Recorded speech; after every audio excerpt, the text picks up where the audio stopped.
നമ്മൾ പരിചയപ്പെടാൻ വേണ്ടി പോകുന്നത് നമ്മുടെ ഹോണ്ട ടിയോ വണ്ടികളിൽ bs6 വണ്ടികളിൽ ഉപയോഗിക്കാൻ വേണ്ടി പറ്റുന്ന സൈഡ് സ്റ്റാൻഡിൻ്റെ സെൻസർ നമുക്ക് അൺബോക്സ് ചെയ്യാം.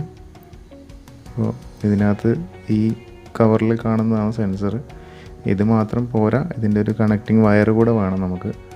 അപ്പോൾ ഈ കാണുന്നതാണ് നമ്മുടെ സെൻസർ. ഇത് നമ്മുടെ bs6 വേരിയൻറ്റിലുള്ള ഡീലക്സ് അതേപോലെ തന്നെ സ്റ്റാൻഡേർഡ് ഡിയോ വണ്ടികളിൽ കണക്ട് ചെയ്യാൻ പറ്റും. മീറ്ററിൽ ഇൻഡിക്കേഷനൊന്നും വരില്ല, പക്ഷേ നമ്മൾ ആ ഫങ്ഷൻ, അതായത് സൈഡ് സ്റ്റാൻഡ് ഇട്ട് കഴിഞ്ഞാൽ വണ്ടി സ്റ്റാർട്ടാവില്ല എന്നുള്ളൊരു ഫങ്ഷൻ വർക്കാവും. നല്ലൊരു കാര്യമാണ്. അപ്പോൾ പ്രൊഡക്റ്റ് ഇതാണ് വരിക. സിമ്പിളാണ്. സൈഡ് സ്റ്റാൻഡിൻ്റെ മേലെ മൗണ്ട് ചെയ്യുക. ഈ കേബിൾ വെച്ചിട്ടാണ് നമ്മളത് കണക്ട് ചെയ്യുന്നത്.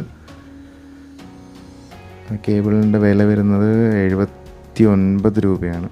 അപ്പോൾ ഈ കപ്ലർ നമ്മൾ ഡയറക്റ്റ് കണക്ട് ചെയ്യുക. മറ്റുള്ള പോർഷൻ നമ്മളെ പ്ലാറ്റ്ഫോമിലുള്ള കണക്ഷനിലാണ് വരുന്നത്.